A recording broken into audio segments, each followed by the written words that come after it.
அஸ்ஸலாமு அலைக்கும் வரஹ்மத்துல்லாஹி வரகாத்துஹு. நம்மள நிறைய பேர்த்துக்கு சந்தேகம் இருக்கும்.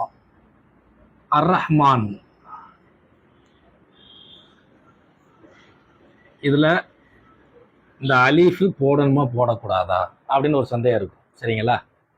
எப்ப இந்த அலீஃப் போடலாம் அப்படின்னா, பிஸ்மில்லாஹிர் ரஹ்மானிர் ரஹீம்,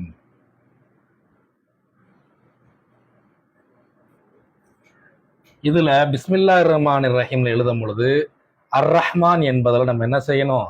அலிஃப் போடாம எழுதணும். அது வாஜிபு. அது அல்லாத இடங்கள்ல நீங்க இந்த மீமுக்கு அப்புறம் அலிஃப் போடலாம், போடாமலும் இருக்கலாம். ஆனா பிஸ்மில்லா என்ன செய்யணும்?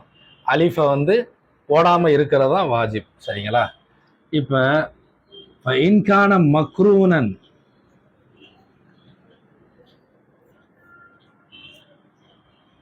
பி அலிஃப் லாம், அலிஃப் லாமோட சேர்ந்து வந்துச்சுன்னா அது போடாம இருக்கிறது தான் அஃலல் அப்படின்னு சொல்றாங்க. அரபுகளுடைய நீங்க எந்த குர்ஆன் ஹதீஸை நீங்க பொதுவா எடுத்து பாருங்களேன், அலிஃப் லாம் வந்துட்டாவே மீமுக்கு அப்புறம் அலிஃப் வராது. அலிஃப் போடலாம், போடாமல் இருக்கலாம். ஆனா சிறந்தது என்ன?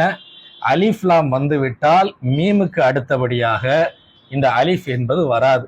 நான் குர்ஆன்ல தேடி பார்த்துட்டேன், அலிஃப் லாம் வரக்கூடிய எல்லா இடங்கள்லையும் மீமுக்கு அப்புறம் அலிஃப் என்பது வரவே இல்லை.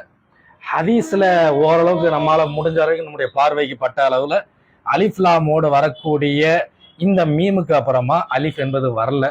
அப்படி உங்களுக்கு எங்கேயாவது தெரிஞ்சுன்னா, இன்ஷால்லா ஹதீஸ்ல இருந்துச்சுன்னா அல்லது குர்ஆன்ல இருந்துச்சுன்னா நமக்கு சொல்லுங்க. சரிங்களா? தெரிஞ்சுக்கிறோம். அஸ்ஸலாமு அலைக்கும் வரஹ்மத்துல்லாஹி வபரகாத்துஹு.